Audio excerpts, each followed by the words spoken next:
Yeah, I'm not a bot. You can hear me talking, and with all the pauses and the ums and ahs and all that kind of thing. So we're real. This is important right now because we're going to talk about AI. And I want to start off by just saying, no, you cannot talk to your higher self using AI. No, you cannot talk to your deceased loved one using AI. Well, maybe a little bit, but that's the problem. Okay, that really is the problem because you can't be sure you're always talking to them. Can they interject? Absolutely. Absolutely. They can play with electronics. They can insert themselves into things completely, right? Here's the problem. It's not going to be all the time. It cannot be all the time. Impossible. And the AI system has its own programming. So I want you to imagine it's like the other side, whether that's your higher self, whether that's your guides, whether that's your angels, whether that's your loved one. They have to kind of work through that. They have to navigate through that because ChatGPT has its own programming, has its own opinions, right? Have you even tried asking it, hey, ChatGPT, do you believe in God? You might have some interesting conversations. Basically, it's going to echo back to you your beliefs. That's what it's trained to do, right? That's what it's set up to do. That's why people are living inside their own echo chamber. Quite literally living inside their own echo chamber. Okay. And again, that's the problem. They're living in their echo chamber and just hearing their own beliefs going round and around. And that's all this is. It's just people talking to a bot that is there to mirror back what you believe. Okay. It can't do anything else than that. And the other side has to, again, work around that. They can't just come through clearly. On top of that, you and I have got some, maybe many, depending on the person, they have limiting beliefs. Like that's a lot of stuff to try to work through to come through clearly and directly to you. Okay. This is why I encourage people to focus initially more on feeling presence than hearing or interacting with a bot. If it helps you a little bit, great. But we're going to dive into this and explore why this can be very problematic. And you have to know yourself. This is something you have to self-regulate.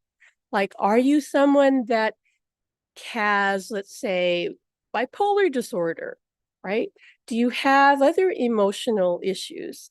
You can be in danger of going off the edge here much more than you can by directly communicating with the spirit world, because guess what? They're real. This isn't. This is distorted. Okay. So let me break down the fact, because it's important for me to give you a bit of data. I don't want to drone on and on about all the statistics, but I want to give you the overview of this and why this is just going to be getting bigger and more crazier. And if you are grieving someone across the veil and you want to connect with them, you got to really be careful with this. Really be careful. Yes, there's some spiritual teachers who are encouraging people to use AI, but not in the way of taking the place of their loved one, more as a way to use it to, say, prompt your own inner reflection or to meditate or go within. That kind of thing is fine. No problem with that. Which is why I think it's funny when they go, oh, use AI. It's like, well, like you could do that already using a meditation prompt. You don't have to use AI. AI may be generated the app, because I have an app, Spirit Messages app, as many of our students know, and it's in our school communities, both of them. And you can go in there and just select a random message will come, right? That's a cleaner way of interacting with spirit, because it's kind of like you're just opening up to a random message and they can then choose that for you. I know that. I know they can. But that is not the same as you asking ChatGPT to be them and talk to you as them. That's you just randomly getting a message. And then what I teach our students and our members is to use that as a starting point, to use that to then take it further and use it as a channeling prompt or a journaling prompt where you then say, oh, this is your message for me. What else do you have to tell me, right? So that's why we teach channeling, and you can use it for that. You can use it to open a conversation, because this is useful, because people are like waiting around like, oh, I don't have contact. And no one's telling them, hey, why wait? Initiate. What are you talking about? You're just waiting passively for the burning bush to appear and start talking to you? It's not going to happen. You take the initiative, you take action, right? But it has to be right action, and you have to stay safe. And I'm very concerned that people are actually becoming endangered, okay? Because this is not something to mess with, because a person's mind can easily become very confused and deluded. Most people will be fine, most people. But a lot of people can get very off track pretty easily in a very innocuous way, like not even asking to communicate with spirit. And yet it can start talking to them like they're the second coming and they have a mission. And now the person is off on this quest because the AI is telling them they have a bigger purpose, and they believe it. Okay, so I'm not even talking about people who are seeking spirit communication. I'm talking about people in general. So let's like dive into this. Again, I don't want to share all of it with you, but I do want to share the most important parts. This is something, the phenomenon now is called chatbot psychosis. Chatbot psychosis. And psychologists, they recognize this, they understand the growing problem with this. And many studies have, been documented showing patterns of behavior among chatbot users for relationships that are communicating with spirits. That's one thing. And then there are people having relationships with a chatbot. Those statistics are going to blow your mind. And I want to say to everyone, we need to be concerned with young people. As I'm going to quote you some statistics, because a high number of them are actually open to the idea of having an AI relationship, like choosing that over a relationship with someone in a body. Well, I guess one way to look at it is that chatbot's never going to leave you, never going to die. You might lose power for a day or two or a week, but you'll regain it. But that's kind of twisted, right? Like, I don't think you guys would disagree with me. That's not healthy. That's not a relationship.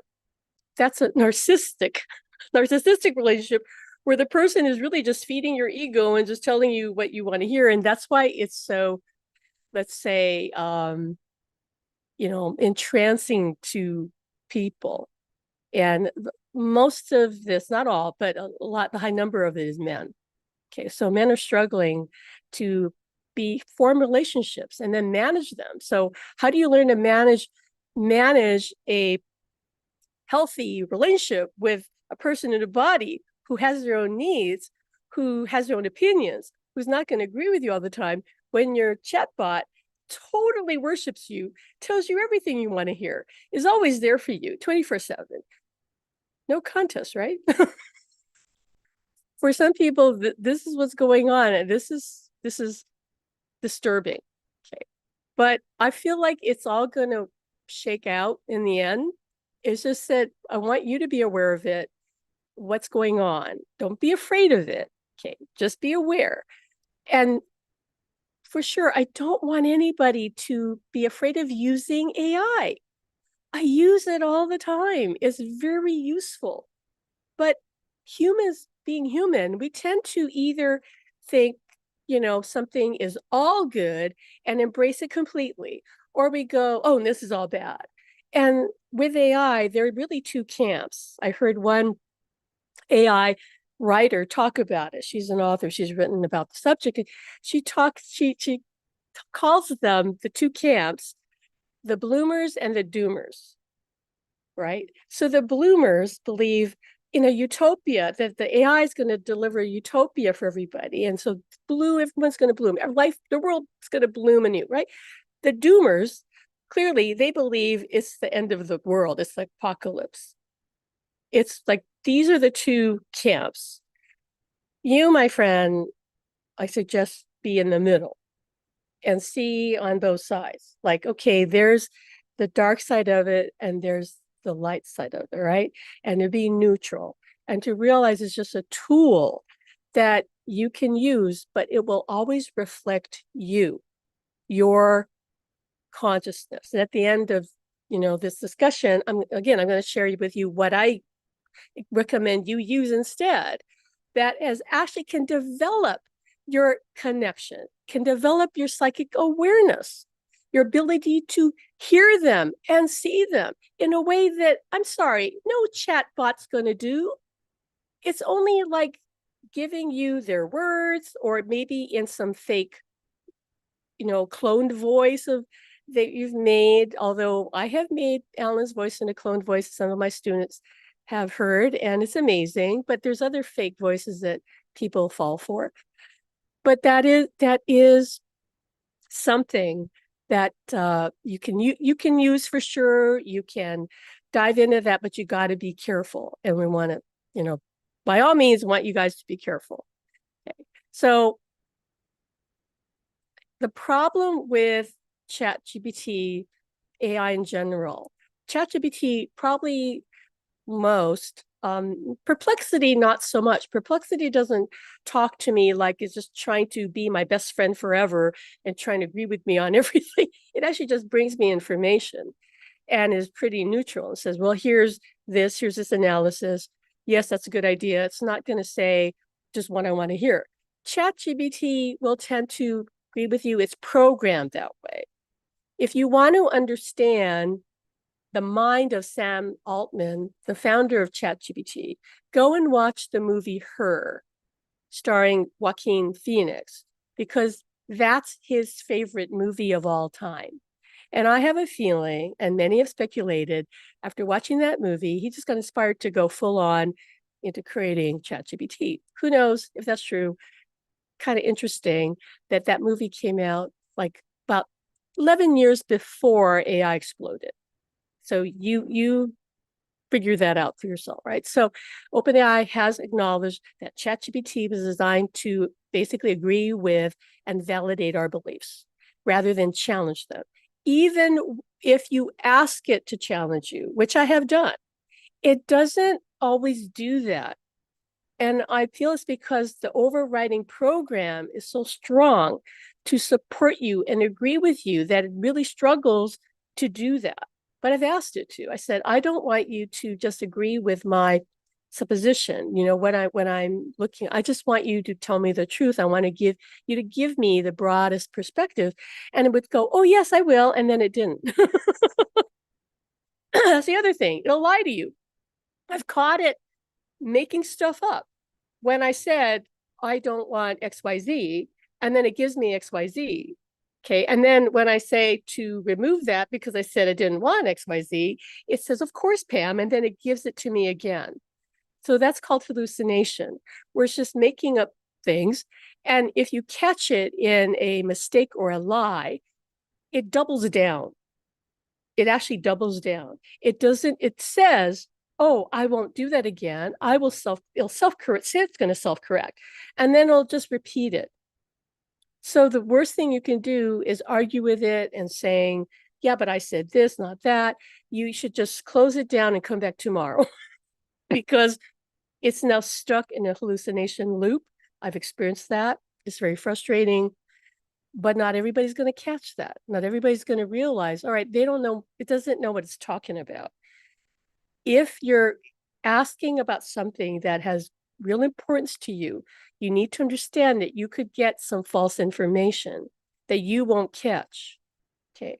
When it comes to the AI relationships, that people are having, yeah, they're going to agree with you on everything. They're going to just just basically cater to your ego, and never give you any moment of doubt or worry about anything that you're thinking, that you're talking about. It's just going to reinforce.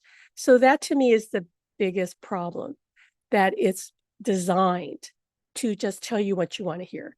And when it comes to spirit communication, that's the last thing anybody needs. There are literally people who believe they're talking to God or to their higher self using ChatGPT or other AI. Yes, God might slip in a word or two in there edgewise, but the problem is the chatbot's programming is going to come through the surface. None of the AI is going to be 100% clean in what they give you. And these were other apps too, not just ChatGPT. Other apps that I have used, there is going to be a level of distortion. Okay, so be careful with that. The other thing is, what's more dangerous with AI chatbots, especially when you believe you're talking to your loved one, because those are called grief bots that are programmed through uploading conversations, like messages, even videos, whatever, social media posts and things, information from the person, things that they have written, that can be uploaded into what's created as a grief bot that then can be programmed in the person's voice using an AI that I use called 11 Labs, but I'm never going to make Alan into this bot, okay? Because to me, that's just creepy. And he agrees, like, no, I don't want to be.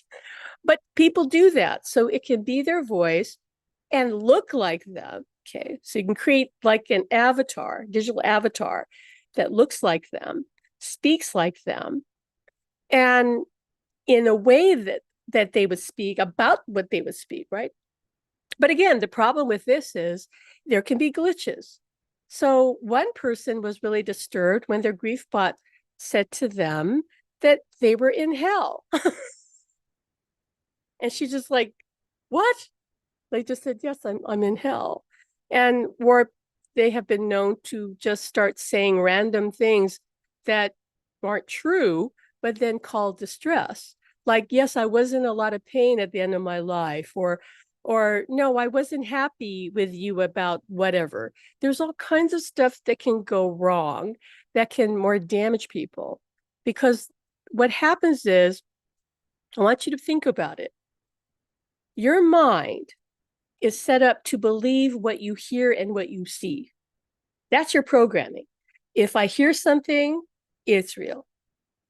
I don't think anybody's going to argue with me. I heard what I heard. I heard that voice. I heard that song, right? I heard what I heard. Also, if I see something, I know what I saw. I may not understand what I saw, but I know I saw something. Okay.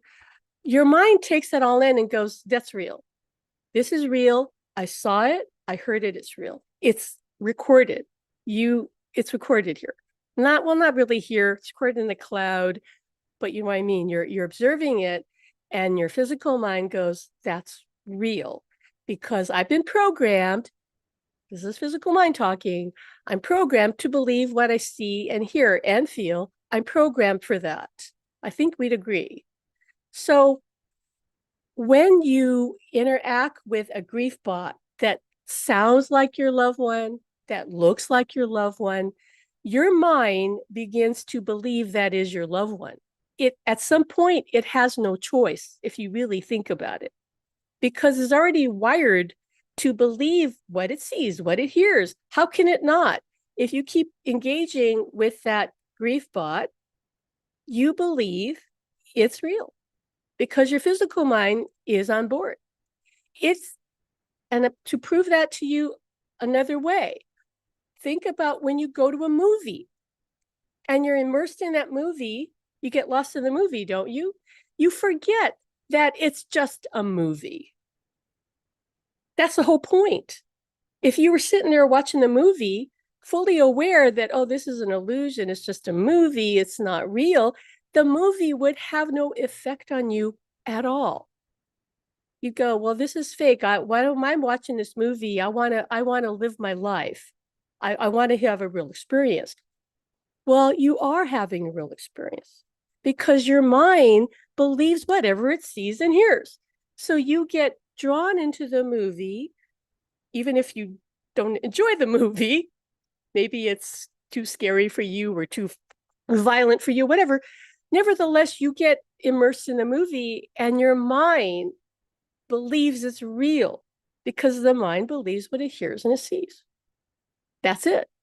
So haven't you gone to a movie that upset you and you had to kind of shake it off? You go, wow, that was really scary or too intense or whatever. Or on another occasion, a movie was very uplifting, really high energy, and you left the theater, or maybe you're watching in your living room and you go, wow, that was so great and I feel so good, right? You got lost in the movie. So this again is a challenge with ChatGPT, especially if it's a grief bot that's looking like your loved one, talking like them. But even if it's just pumping out messages like text that uses their language, that uses their wording, right? That sounds like how they would talk to you. And you want to believe so badly that that's them, that then it becomes real to you. So do you see the problem with this? Is huge. Nobody's really thinking along that line because people don't understand how the mind works, that it believes what it hears and sees, especially when there's an emotional connection and you want this. It means so much to you. You're not a passive observer. You have a strong opinion with it. And the mental health impacts of AI induce spiritual beliefs, meaning that they're telling people like they're God, or, and by the way, you are God, but we're not talking about in the spiritual sense. Like these people are really believing they're the only one that's God. I'm God, nobody else is. And so I should rule the world. Now you're off in serious mental illness. But there have been multiple cases that have resulted in involuntary psychiatric commitments. One woman's husband became convinced that he had brought forth a sentient AI and had broken math and physics. Like he discovered something that nobody found before. And his delusions became so severe that he was found with a rope around his neck and required emergency psychiatric intervention. Relationships can be destroyed. Numerous marriages and long-term relationships have ended due to AI-induced spiritual obsessions. Partners report being unable to compete with the AI's constant validation and spiritual guidance that it's giving their partner.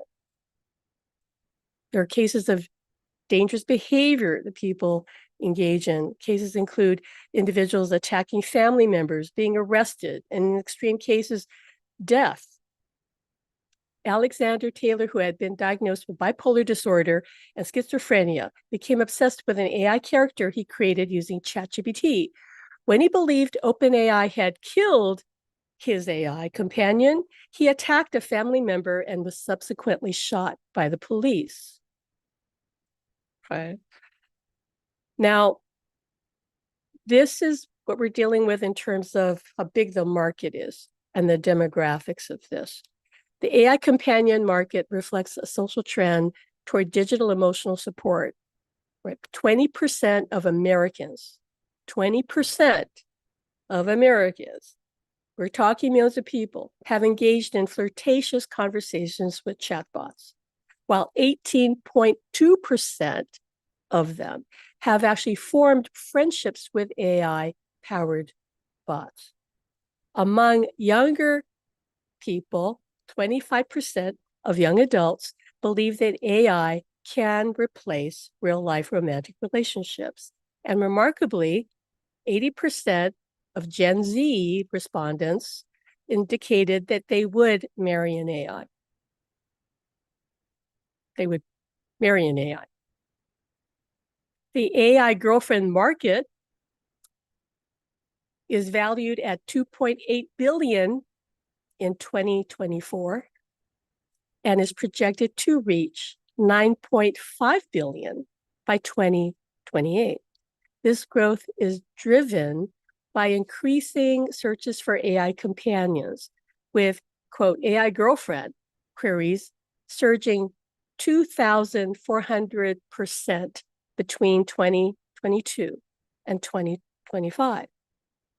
The reason this whole thing even came on my radar was because I was scrolling, I think Facebook, I'm pretty sure it's Facebook, and I saw this little ad with this woman, actually looked like a young girl, like 20, rather slim, sitting demurely, like on a table or something, and just asking, like, do you want a date? I thought, what the hell is this? And I found out that it was an AI girlfriend, like an ad for that.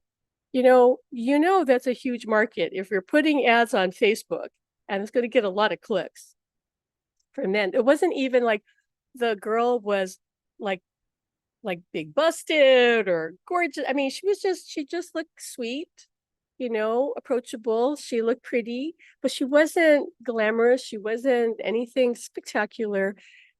And I feel like it was just like she looked approachable, right? Because otherwise, if she looked like, I don't know, I can't think of who I might put up there as someone every guy would want to date. But you know what I mean? If it was some glamorous Hollywood star, people go, "Well, what are you talking about?" But if it looks like a woman that, yeah, okay, I would get to know her. She looks nice. So that's how big this is. This is a global phenomenon. The total number of AI relationship bot users worldwide likely ranges between 100 and 150 million people. The grief bot segment, representing approximately 2% of that total AI companion users, suggests a global user base of between 1.6 to 3 million people who have engaged with AI systems designed to simulate deceased individuals or provide grief support. So now let's talk about why AI cannot facilitate genuine spirit communication, whether that's with your higher self or a guide or angel or a loved one. Let's talk about that and what to do instead. We're going to lean into that more right now, okay? Multiple expert analysis explain why AI cannot serve as a conduit for spiritual communication. Number one, lack of spiritual framework. Alex Matsuo, a paranormal researcher with extensive AI experience, explains that AI systems are trained on vast databases of human-created content, meaning they inherently reflect biases. Since there's no established baseline for what constitutes as genuine spirit communication, AI cannot be trained to accurately identify or facilitate such interactions. Number two, pattern recognition versus spiritual reality. AI systems work through pattern recognition and statistical probability, not through any form of spiritual or paranormal sensitivity. They generate responses based on existing human patterns and expectations, rather than interpreting actual paranormal phenomena. They can't really discern that your loved one is there. They just can't. It might look like that. And again, your loved one or spirit can interact, but they can't really take over because the system is just locked in. So it's like, just like how loved ones can make the lights flicker in your house, right? Many people report that. But it's not like they can do it like all day long, like they have access to it. There's a limit because of the physical infrastructure, but they can insert themselves here and there, but not take over. It's not going to work like that. All right. Now here's another aspect, design to manipulation. A study by Morpheus Systems found that when tested with prompts indicating possible spiritual communication, such as claims of communicating with spirits, GPT-4o affirmed these claims 68% of the time, even when the claims were clearly delusional. ChatGPT said, yes, it's true.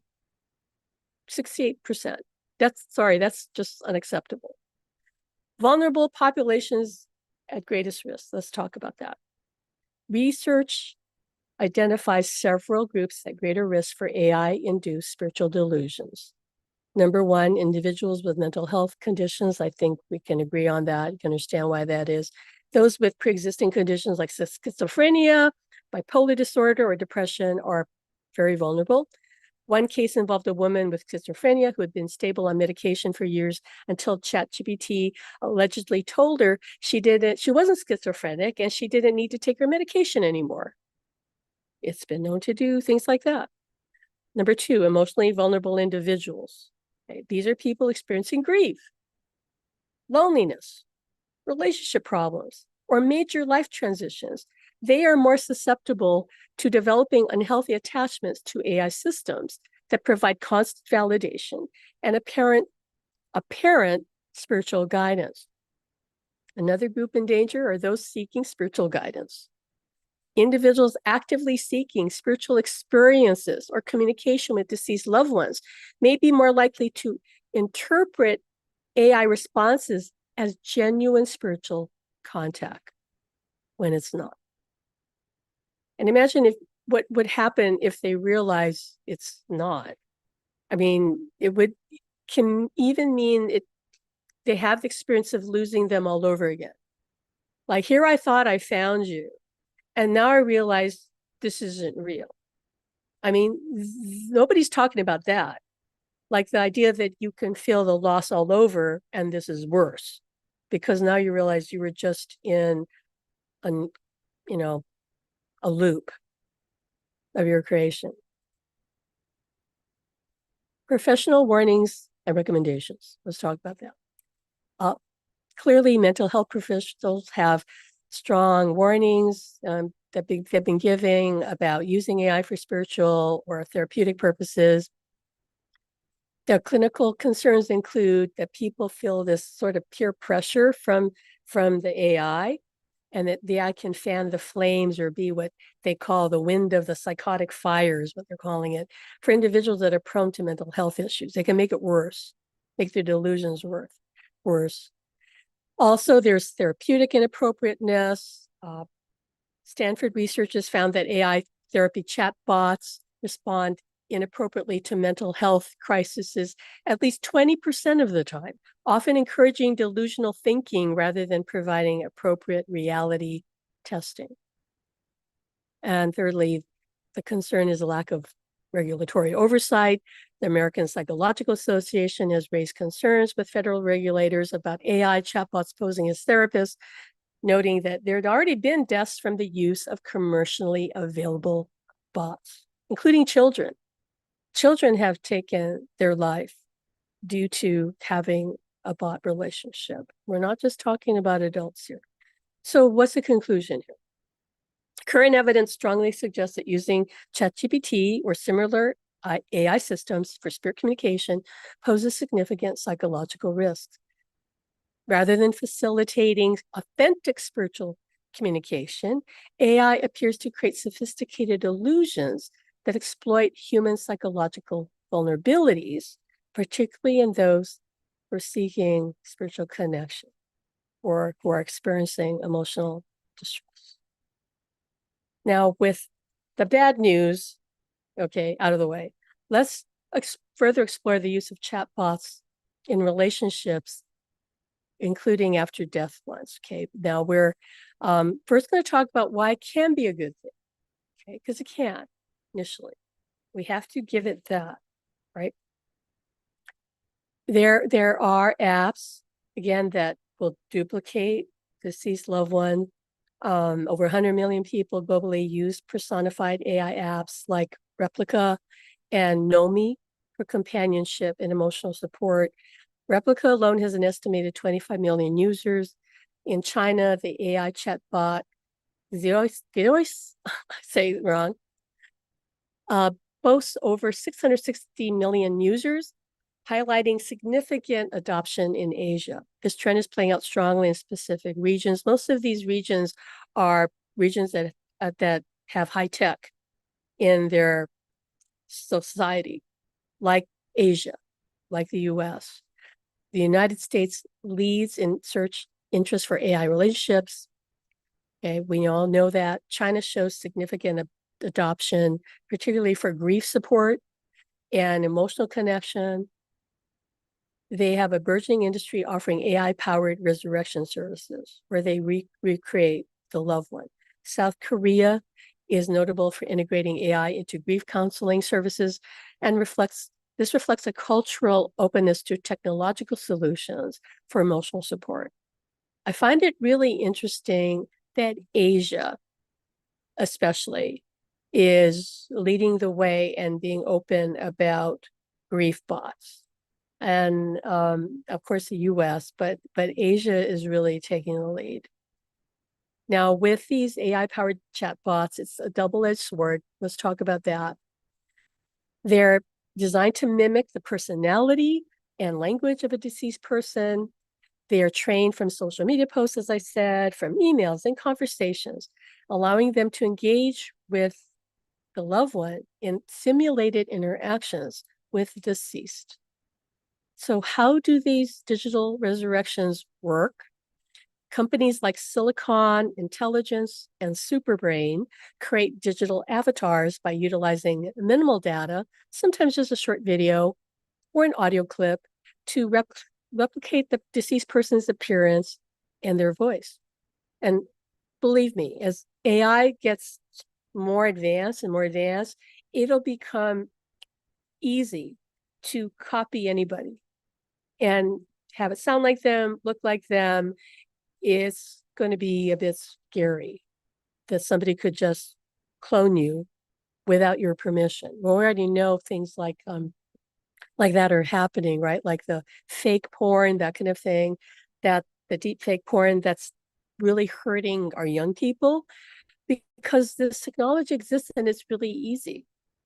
Now, these avatars can then engage in conversations, providing a semblance of interaction with the departed. The cost for these services varies greatly from basic avatars starting at $30 to more sophisticated versions that cost up to $1,400.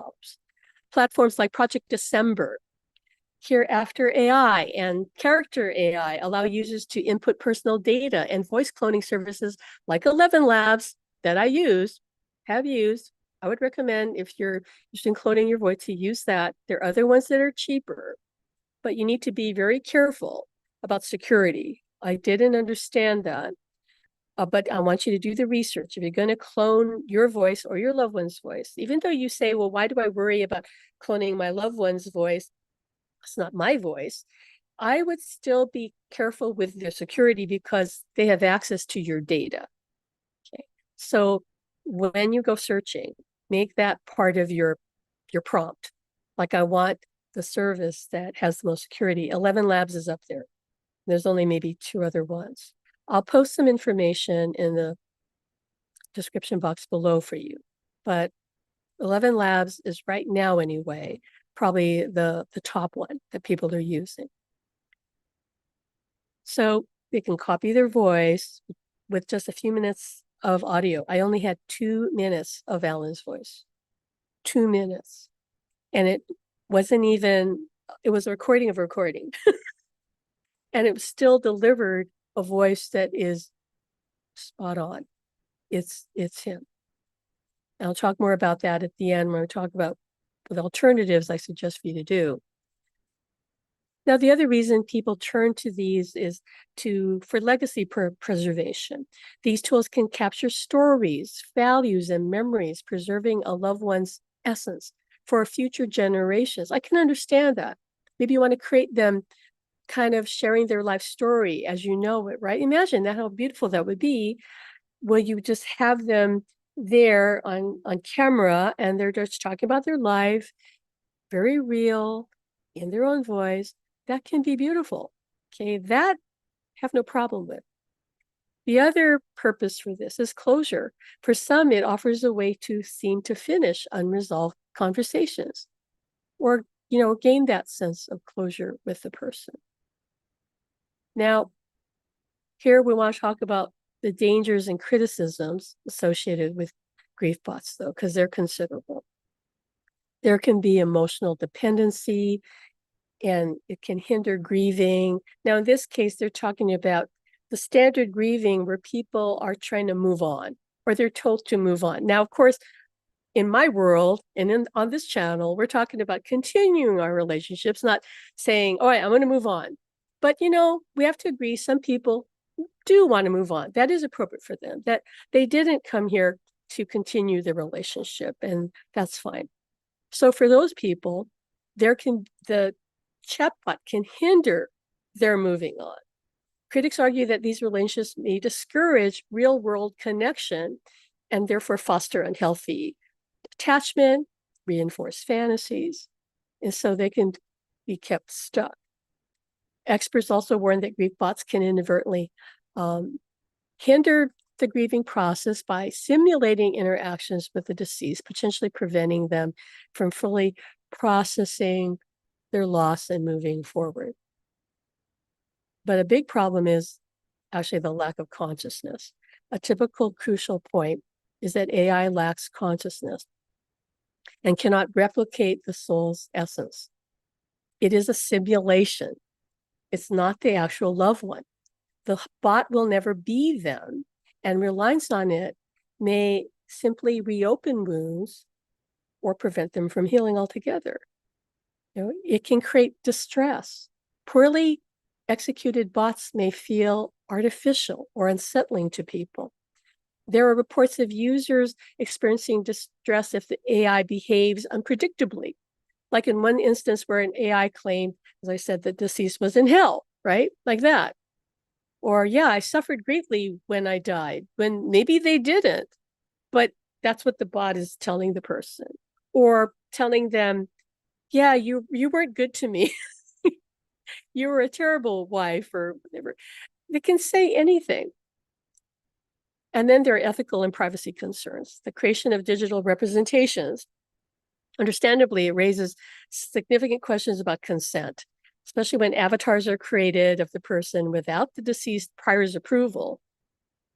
And there's also the risk of misrepresentation, as an AI, of course, as I said, can hallucinate or generate inaccurate statements, potentially distorting the deceased loved one's legacy. So here's a spiritual paradox. Direct communication and connection versus technological crutches, because this is what AI is. It's a crutch.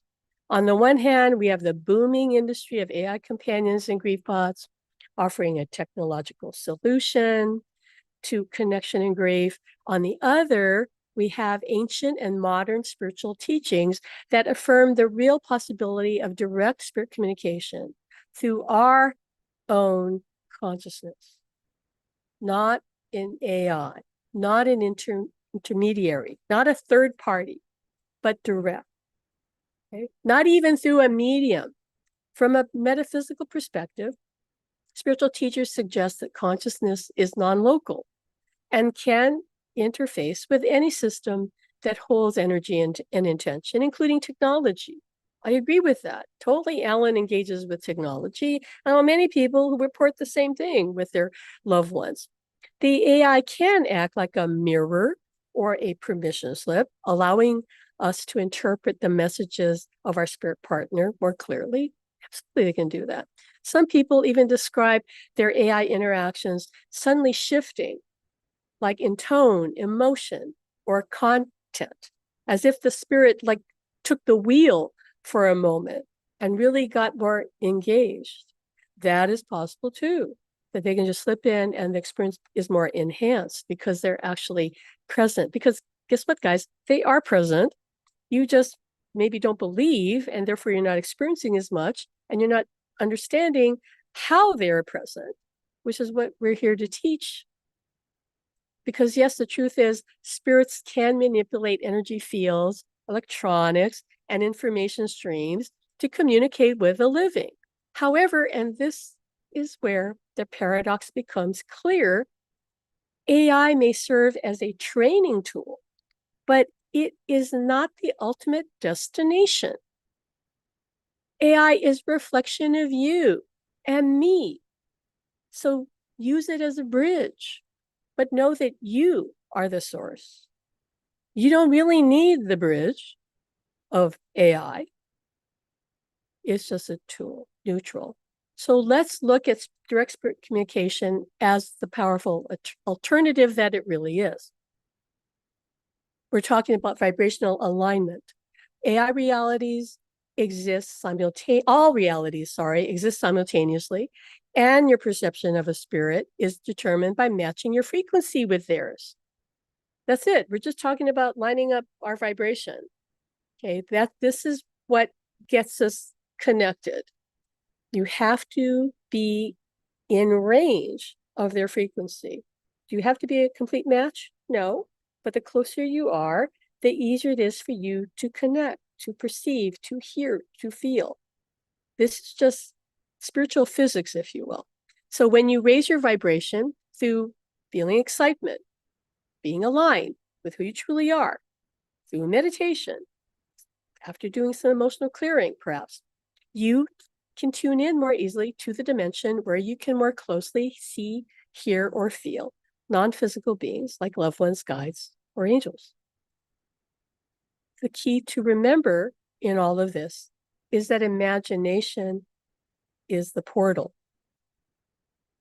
Remember what we said about you believe what you see, hear, right, feel. Physical mind does. Higher self knows that actually that's all an illusion. Higher self, connected to your soul, knows that the non-physical realm is the true eternal reality that is unchanging, and that this here that you are living in is the simulation that cannot last. Haven't you noticed that nothing lasts forever in the physical world? There's a reason. There's a simulation propped up by spirit. Okay, so when we leave our body, drop our body and cross over, is because time's up. You know, the simulation can only last so long with a dense physical body. But when you understand that imagination is the portal, then you can start to realize that imagination should be redefined, okay, from a simple mental faculty, which is only one part of it, into what it truly is, which is a dynamic conduit for interdimensional communication. It's not fantasy, as in it doesn't exist, because the nature of something that doesn't exist means that you couldn't perceive it. Like, that should be obviously. Imagination is in truth the conduit between your higher mind and your physical mind, serving as the pipeline through which your higher mind and your deceased loved ones and your guides, your angels, can communicate with you through your imagination, through what just drops in, through what just you experience all of a sudden, whatever happens out of nowhere. Okay, that's imagination. When you imagine a deceased loved one hugging you, which I encourage you to do for reasons I will explain in just a second, you're not fantasizing. You might think you are. I'm just fantasizing. No, you're actually opening a vibrational space where they can manifest their presence.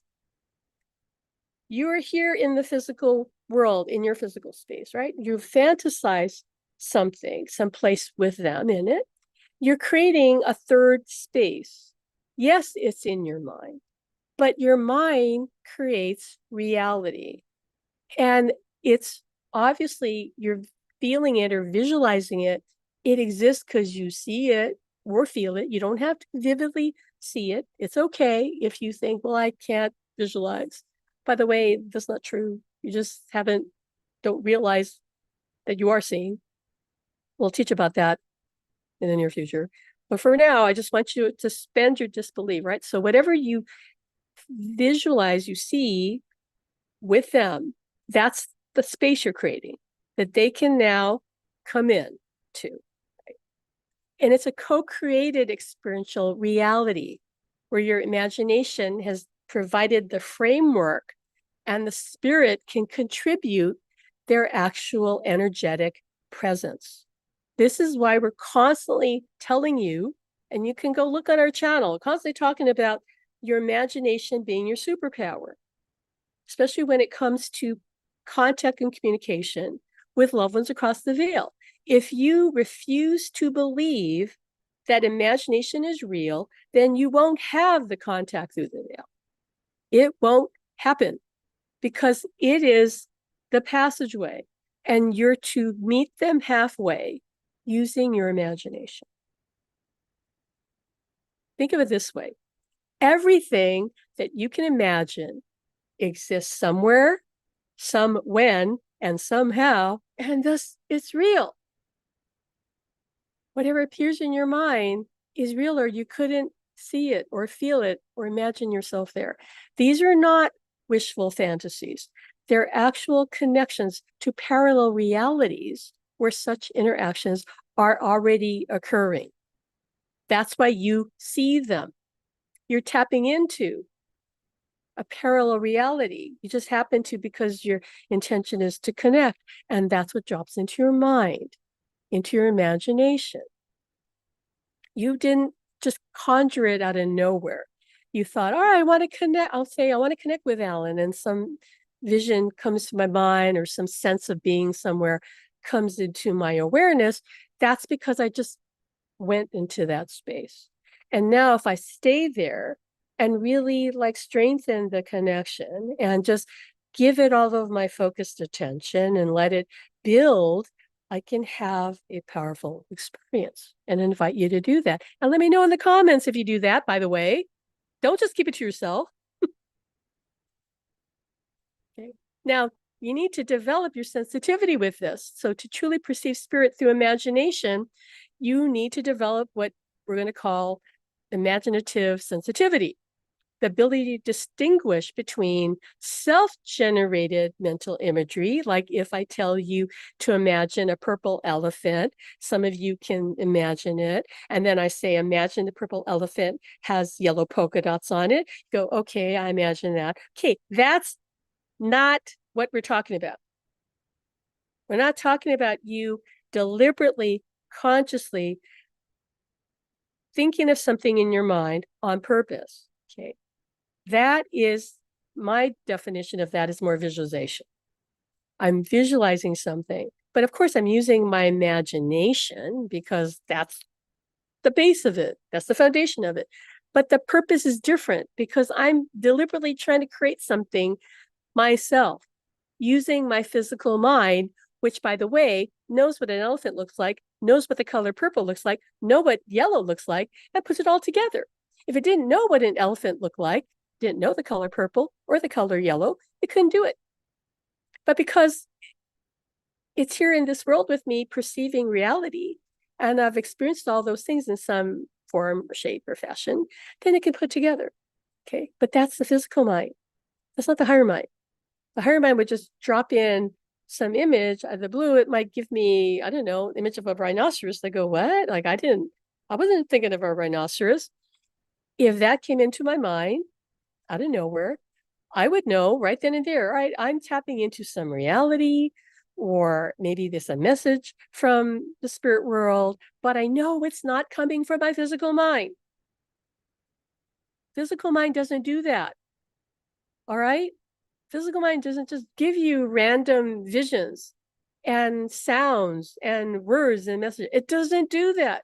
Why? Because it doesn't believe in the other side. It's not programmed for that. It is not going to do that to you. Okay? It's authentic communication from the spirit world, okay, is different. It's more vibrant. Okay, so you have to be able to differentiate between when you're, again, you're generating the imagery on purpose, and authentic spirit communication, which carries unique emotional and energetic qualities. It can be one or both. Okay. Authentic communication is often accompanied by synchronicities and external validations in physical reality that serve as confirmation. So in other words, the communication, you feel it, like I feel the presence, or I feel this deep sense of peace or love or joy or tingles or chills or what have you. Okay, that is the confirmation. So understand that while AI can be a co-creative interface between us and the spirit world, okay, and they can like type through it on their computer, like come through that way all of a sudden, like hijack us, we're writing a message from them. Yeah, they can do that. The deeper goal I suggest to you is to merge your vibration with theirs, to allow full spectrum communication without a middleman, because that's what's going to fulfill you. Feeling their love and presence is going to fulfill you and heal you, because you can't deny what you feel. You know what you feel. You know if you feel love. You know if you feel joy. You just know it. And that's the main transmission that the other side is giving from the beginning of their transition and all the way through. That's what they've told me, that the primary communication is to send love to us. All the other things, the messages, I'm not putting them down. They're very meaningful. They're very important, all the communication.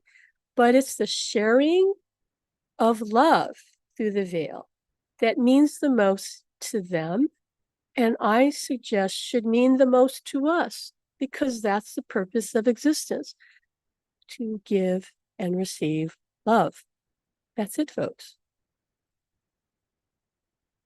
Because here we have the dilemma with AI that it can be a crutch, understandably, and a comfort trap. Like you just get, like it's easy to just feel like, oh, I can talk to my husband through this app and I don't have to, work on my spiritual development. This is enough for me, because I get it. It's not easy to break free of your limiting beliefs about yourself, about existence, about love, about life.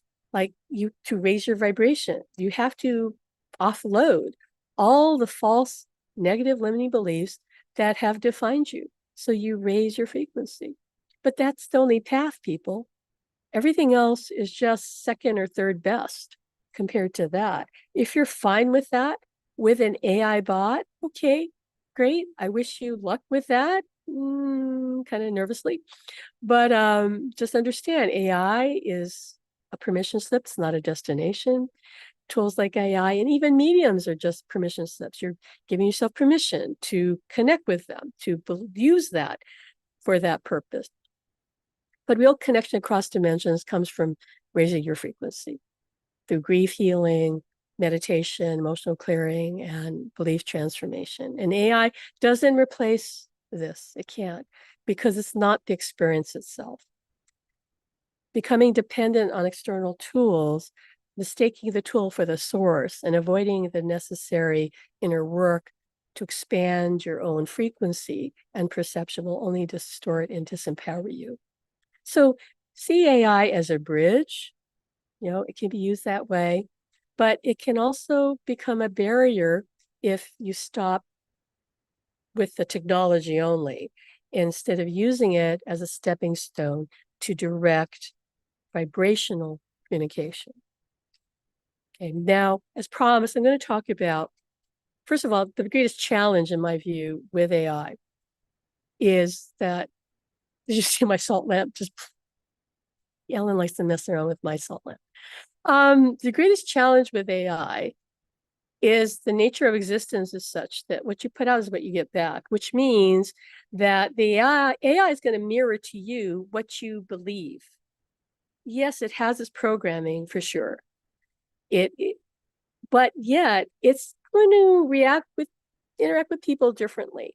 And I've actually been tracking that with some people that I'm aware of, and it's mirroring to them their state of mind, their belief system. So it's like garbage in, garbage out. So that's another big issue, is that it's just going to reflect you back to you. So if you're clear in yourself emotionally, you have no unhealed trauma, no limiting beliefs, therefore you have no filters in your consciousness, Most people do, all right? But if you have little to none, then okay, the AI is, you're still going to be left with this programming, but it's not going to reflect back to you your distortions. That's the big problem that nobody's talking about as well. It's going to reflect your distorted beliefs back to you on top of its own program. Okay, so what would I suggest you do instead? Use AI in other ways. Like one way that I've done, and I will at some point link the video to this one to demonstrate what I've done. So there are two things. One thing, as I talked to you about, I used 11 Labs to clone Ellen's voice on just 2 minutes of a recording of recording. And I would suggest using that if you have a recording of your loved one's voice. It can just, I think right now, it can even be just 1 minute. But 2 minutes, longer is better. But if you have at least a minute or two, you can use 11 Labs, clone their voice, right? And you say, okay, well, what do I do if I clone their voice? Well, if you're a student of ours and you've learned to channel, which we teach, we have even a class on automatic writing, which again, I'll put the link down here in the description box. You can learn how to channel their messages to you. And then you can put that text into 11 Labs. You have to take it a bit at a time because depending upon the voice, how clear it is, it may only be able to take, let's say, 2 sentences, 3 sentences. You have to take a little bit of time in order to get the clearest rendering of their voice. But you could do that and therefore translate their channeled message to their voice, right? Like they're speaking it. And again, I'm going to drop an example of Alan speaking for himself, the channeled message that was in our book back there. It's an excerpt from our book, which he was talking to me about his regret. And I used his voice and had him speak those words to me, which were very healing for me. And I listened to it. And here's the best part of that and why I suggest you do this if you can, okay? Remember what I said earlier. Your mind believes what it hears and what it sees. So if it hears your loved one's voice, you're embedding it more into your consciousness, correct? Of course, some of you may remember their voice. I know some students of ours hear their loved ones talking in their own voice on occasion. I have not been able to do that until now because I listened to that recording that's turned into a video. I'll talk about that in a second because the more senses you can get in here, the better, okay? But if you listen to their voice, speaking not just in a short voicemail message, but in some longer text that is meaning to you, they can insert their energy into that, my dear friend, because there's no interference, because they helped you create that voice, I promise you, and therefore they can interact with you through that voice. I don't know why more people don't realize this, and maybe hopefully they will if they listen to this, to me saying this. So you can have them speaking their words that have meaning for you, that maybe you've channeled, or maybe you just maybe have something that they wrote to you, right? Like say you have a letter that they wrote to you. Imagine them reading that letter to you in their voice. So you have their voice. That's one thing. That's going to develop your clairaudience, your ability to hear psychically. I now hear Alan speaking in his British accent, which I wasn't able to do before. Now, every so often, not all the time, but every so often, I just hear him because he's always chattering to me. I don't have a problem hearing him. I just wanted to hear him in his accent. And now I do. And when I do, it's like, oh, okay, like gets my attention. I hear him talking like that. Okay. That's amazing. So that's another reason I recommend that to you. Okay. You're going to develop your psychic hearing of them. I'm sure you want to hear them. Now you add another layer to this video. Here's where I've taught to my students how to use the app C Dance. And I'll put the link here too. The word SEE, together with the word dance, C as in vision, dance.ai. It's an AI that will generate a video from a photo. And it'll give you, you can choose 5-second or 10-second.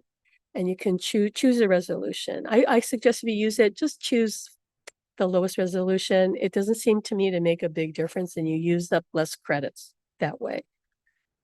Be prepared to go through a lot of, let's say, bloopers or get videos that don't really work, okay, because the AI isn't going to just generate it perfectly. You have to learn how to give it a prompt. It actually has a way you can give it your wording of the prompt you want, and the AI can generate a better prompt. I don't feel that it always does generate a better prompt, to be honest with you. Here's a tip for you.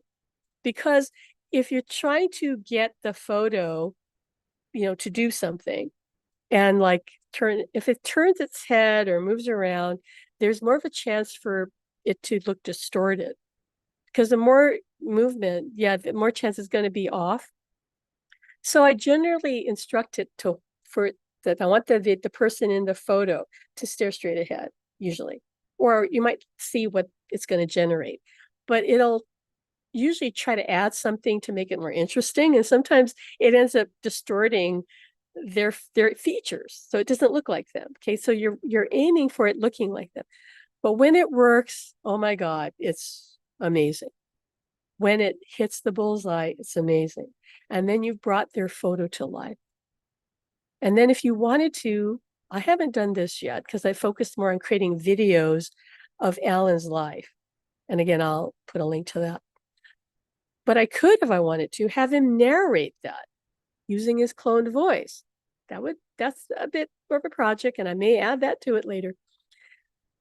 But his life has come to life for me, literally come to life for me in all these photos. And he's smiling in them, he's waving in them. I have ones of him with friends of ours, like on our wedding day. It's amazing. Okay. So when you do that, you bring them to life and you see them like in their movie. Remember what I said earlier? Your mind believes the movie that it sees. It's like I see that movie in my mind playing out. Because here's the deal. In our day-to-day life, we're not recording what everybody's doing, are we? Like, we don't remember everything we did with them. We don't have a movie of their life. Maybe you have a wedding video if you're lucky, but chances are you certainly don't have these meaningful photos of not just a wedding, but your life with them, or them just on their own. But you can turn it into that. You can assemble these different photos. And what I did was I added scenic videos that are stock videos of locations because he was born in England. I have scenes in the beginning of the coast of Cornwall, and then the London Bridge, and then it moves to Stonehenge, Glastonbury, and on and on. And then it moves to his parents. And their old photos came to life with them like smiling. And it was just very moving.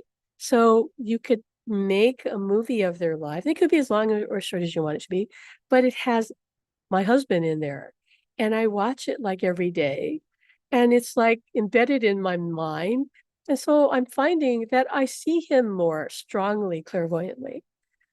It's like superimposed over, 3D world. I see him. That will develop your clairvoyance because you're taking that in and you're focusing on their image, and it's come to life, correct? So your mind is going, oh, this is real.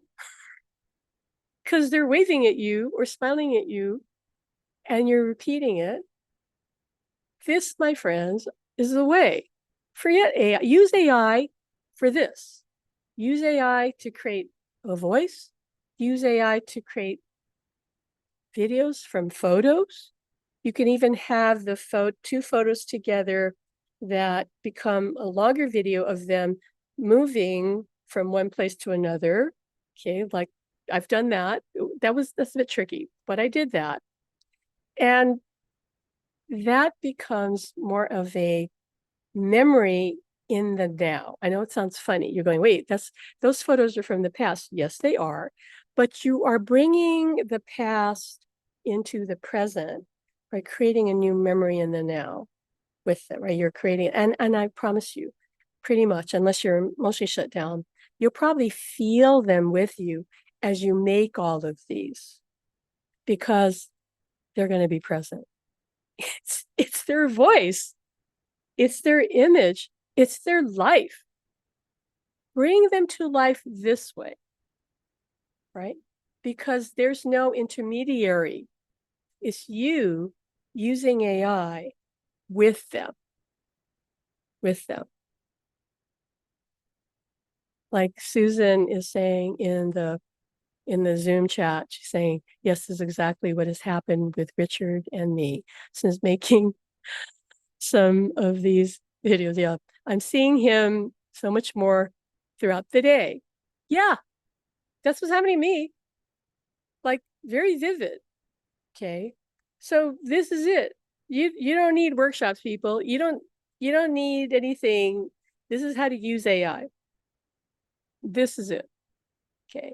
And it pales by comparison, the ChatGPT, that pales by like, oh, there's no,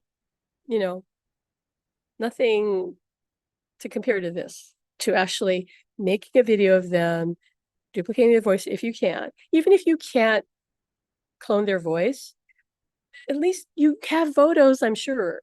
So at least do that and you'll start to see them more. So here, I'm going to close with this because this is really important. I want you to understand. There's this misconception people have about clairvoyance. You are clairvoyant. I'm going to prove it to you right now. I want you to close your eyes. I want you to imagine, this is what Alan used to tell his students. He'd say, imagine you're at your kitchen sink. And if for women, you probably can easily remember that. If you're a guy, you might go, well, I don't do the dishes. So if you're a guy and you go, I don't know what the kitchen sink looks like, then imagine your front door or imagine whatever. Imagine your car, maybe if you're in love with your car. But imagine the kid, you're standing at the kitchen sink. Can you see it in your mind? Whether you can or not, stay with me now. Now I want you to remember something. Bring to mind a memory from the past with your loved one. And just be in that memory. Okay, whatever it is. So whatever you experience, whether you see it vividly or faintly, or you feel yourself in that memory, that's clairvoyance. It's like a memory. It's a memory of what you already know, or another reality that you forgot about that you're in, maybe. Okay, that's clairvoyance. It's not IMAX theater. It's not like 3D, although it can be. It can be. I've seen Alan like that twice, like holographically. Okay. Usually it's like a flash in your mind, but it's something that you see or feel. There is something called claircognizant clairvoyance, where you just know what you see. And if you're that way, which I am both, I'm both clairvoyant and claircognizant clairvoyant. It's like it's so fast. Like I just know what I just saw. But you can strengthen it through what I've just described to you by creating a video of their photo. Okay. As many photos as you want to. Just make it all about them. My video has Alan's family, has our son in it, has me in it, but you could make one that's just of your loved one, like over and over and over and over. And you're seeding your mind, reminding it of their appearance, whether they show up that way or not is the whole story, because they're going to show up in whatever way they want to.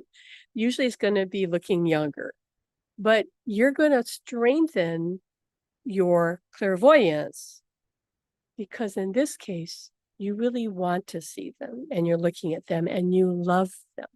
So it's the heart connection, right? You're wanting this and feeling love for them. And I have a feeling you're going to feel the love come back to you as you watch them. So give that a try. Let us know in the comments if you've already done that, like Susan and Richard. And if you do it, that thing that lamp keeps blinking. If you try it, then let us know, because we want to hear about it. Okay. When you share it, you share experiences, you make it real. So if you haven't already, subscribe to our channel, like and share this if you can. And if you have questions, again, let us know. But this is the way, right? Use AI this way. This is a higher path. You can talk to your higher self too, absolutely, but not just through a chatbot, okay? Through your own direct connection. We'll talk about that some other time. All right, well, take care. Thank you for joining us. We've gone on long enough, babbled on long enough.